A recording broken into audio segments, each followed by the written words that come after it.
qisadani Ciraaq ayay ka dhacday laba dhalinyaro oo saaxiibo ah iskuna dhacay waanu iman doonaa qisada faafahinteeda ugu horeyn aan soo dhaweyno saaxiibada dacwaha Usama aan soo wada dhaweyno dhamaantiinba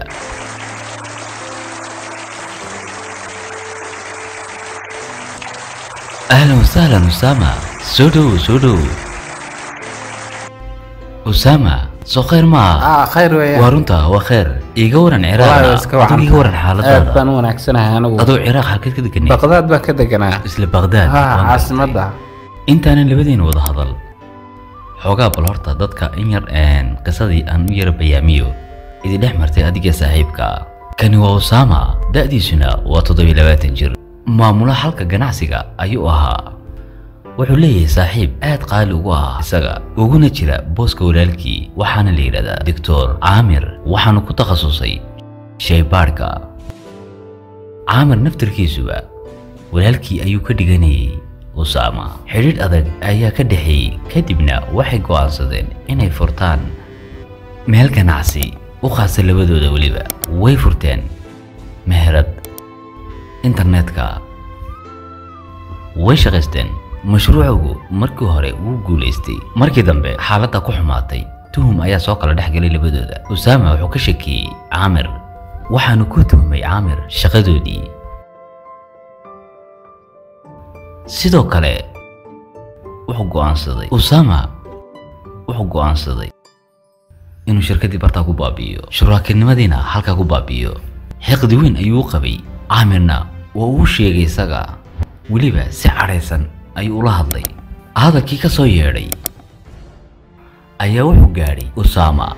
mid kamid ah hablaha oo u dooneed Amir gabadhu u dooneed Amir way ka xanaaqday way iska fasaxday Amir intaasoo kaliya hadana kumay koobneene waxay u tagtay ehelkii Amir wayna ka dacweysay ehelkiina waa u xanaaqeen isagii micnaha arinku waa qasmay soo saas ma Usama wad burburisay baninkii saaxiibka Amir ayad noloshiisii baabisay Usama maya anigu marnaba horta ismaan lahayn waxyeello u geysay isaga ama dhibaato laakiin sida way iga dhacdayo dhibaatada way iga noqotay marka saaxiibkii aad buu qaali igu ahaa aniga walaalkayo kale aan ka dhigan jiray xataa aad ayuu qaali igu ahaa aniga waxa uu yahay walaalkay aan hooyaday dhalay wadaag jirteen marka Amir Soomaa adiguna marka waxaad ka faafisay siriisii oo dhan marka Soomaa adkaysiga anigu waxba kama faafin laakiin isaga ayaa u maleeyay inaan sirtiisii wixii aan faafiyay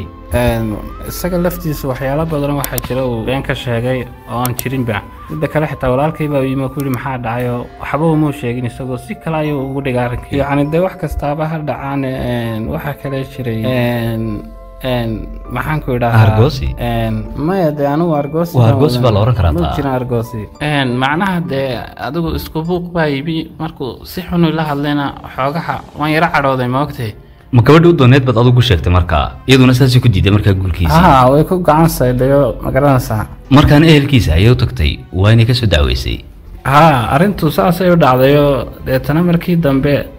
aan is aragnay isaga wuxuu igu yidhi waxaas igu samaysay arrintan adaa ka dambeeyay Usama anigu hadda halka waxaan ka dareemayaa inaad isku dayday inaad la heshiiso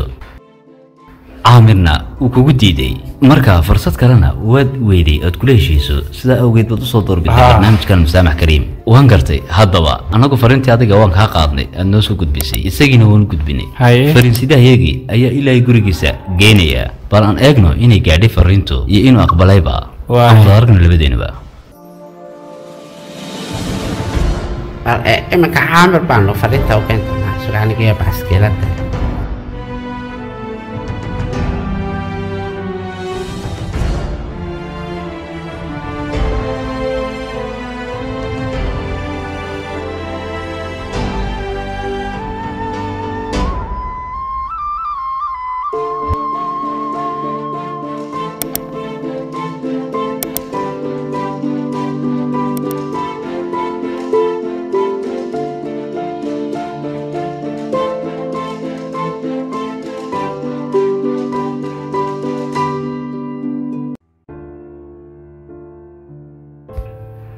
ماذا عامر باح وانا قلت ماذا عاقد ماستر عامر سهل بالي هذا